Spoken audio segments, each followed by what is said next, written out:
Hi, everybody. It's Sarah, the founder of the Live Like Ruth Foundation. If you see me, you know we're going to meet a very, very special animal. Horses have my heart. Some of you will remember one of the first horses that we helped, Apache. We've helped some other horses since. And so today we're going to meet Journey. So here's a little video.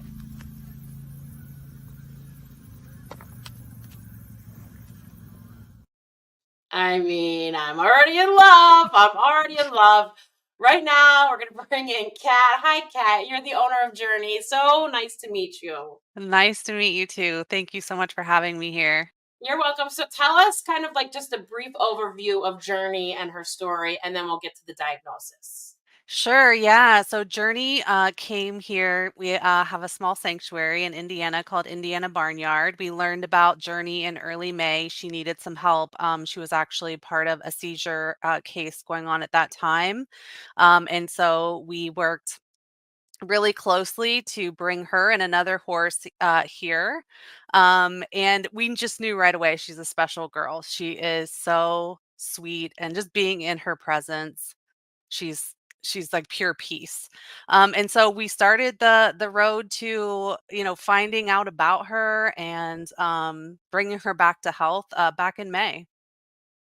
Yeah, so the plight of these horses until they get to you is it's I mean, and I see it because I'm on so many rescue Yeah. pages and everybody. Can you just kind of tell like her background, where she came from? Was she basically going to slaughter? So for her, she was being kept at a farm in Indiana, like a private location, and it was out of good citizens that kept calling and would not give up. That they noticed two horses that were that's her sister, we call her Freedom, who was even in worse off condition than Journey was when she arrived. But really great people that kept calling and calling local law enforcement and saying, "Hey, there's these two horses. We see them and they're starving to death." Wow, and you just are kind of it's crazy to me that first of all, amazing job to the people for keeping on. Yes. I Yeah. mean, you have They to didn't be, stop calling. They wouldn't. They wouldn't give up. They wouldn't stop calling. It's amazing what they did. and that's just to see something, say something like it's so worth it if you can make a change like that. Um, so I'm trying to think how we connected. I think somebody tagged maybe me on Instagram on the Yeah. horse, and then we connected. So tell us what's going on now.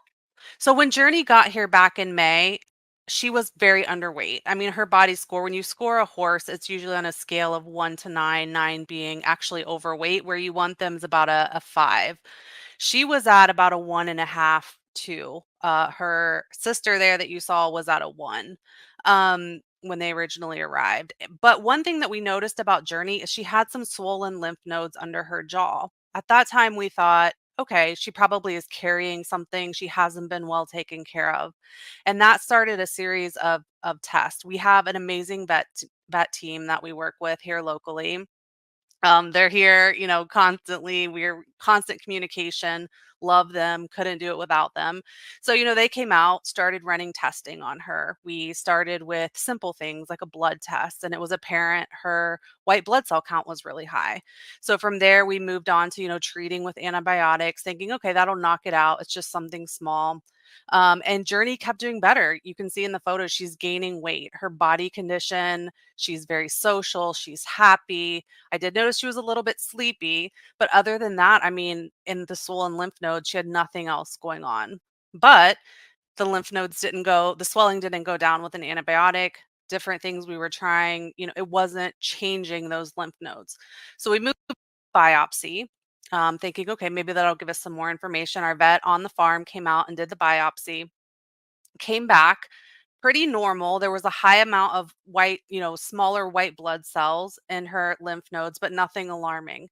But we were kind of at a turning point there where we needed to get some more advanced testing because we had done a lot of blood panels up until this point too. We had tested for different kinds of diseases and it just wasn't yielding any type of firm answer to what was going on with her. And so we sent away. We did what's called a flow cytometry. And in order to do that, and my vet in the meantime is calling universities all around the world, she connected with University of Guelph in Ontario, Canada. They do what's called a flow cytometry.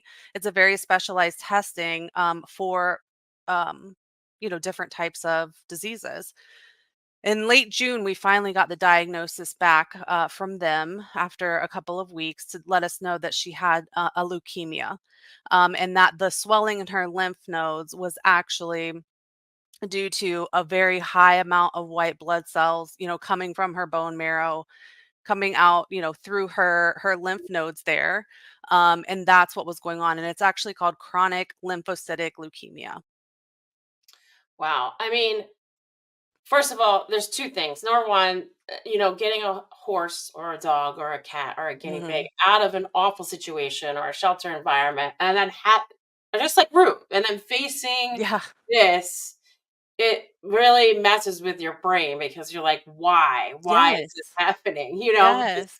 you finally get them to safety and healing, and then it's like, you do this, like, 180 where it's awful. Hmm.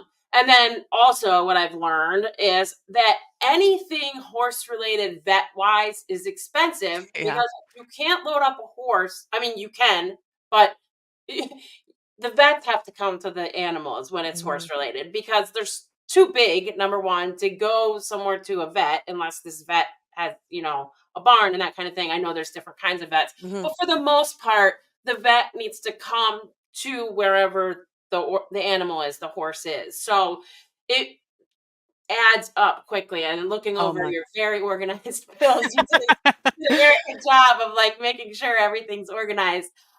But I know, there's kind of a journey, a long road ahead. So we definitely want to help you. Oh my gosh. I'm gonna pay for the flow and all of that testing, and then also the biopsy. So that equals about $1,020.07. And I know it doesn't really cut into your $10,000 Oh bill, my but we can gosh. help.